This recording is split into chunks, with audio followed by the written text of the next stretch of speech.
Imagine trying to understand a massive, intricate dataset where each piece of information has hundreds of characteristics.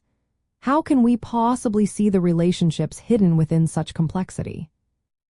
In the world of machine learning, T-distributed stochastic neighbor embedding, or t-SNE, uses Kullback-Leibler Divergence as its core optimization objective to beautifully map these high-dimensional datasets into a lower, more interpretable space.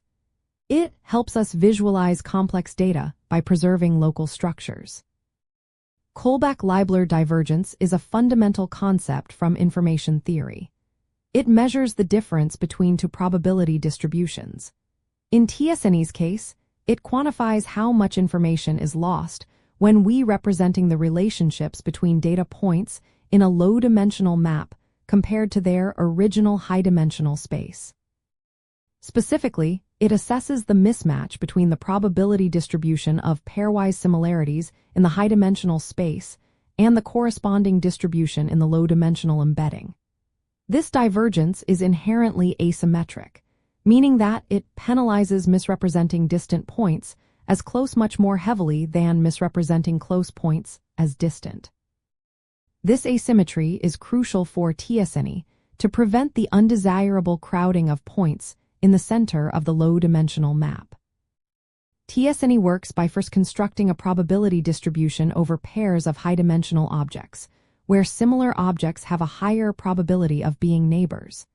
Then, it creates a similar probability distribution for the points in the low-dimensional embedding. The goal of the t-SNE algorithm is to minimize the Kullback-Leibler divergence between these two distributions. Through an iterative optimization process, the algorithm adjusts the positions of the low-dimensional points, gradually moving them until the two distributions are as close as possible. This means that if two points are close together in the high-dimensional space, they are encouraged to be close in the low-dimensional space, and vice versa. A key insight of t-SNE is its use of specific probability distributions for calculating these pairwise similarities. In the high-dimensional space, it uses Gaussian distributions to define conditional probabilities, often controlled by a parameter called perplexity, which can be thought of as a soft measure of the number of effective nearest neighbors. For the low-dimensional space, t-SNE employs a heavy-tailed Students' t-distribution. This particular choice is vital because its heavy tails allow for a larger variance, which helps to alleviate the crowding problem common in other dimensionality reduction techniques.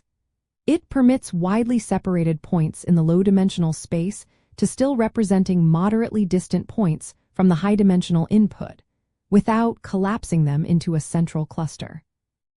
By combining Kullback-Leibler divergence with these specific distribution choices, t-SNE creates highly informative visual representations.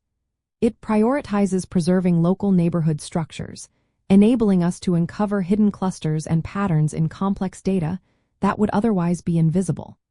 This makes it an invaluable tool for exploratory data analysis and understanding the intricate relationships within our data.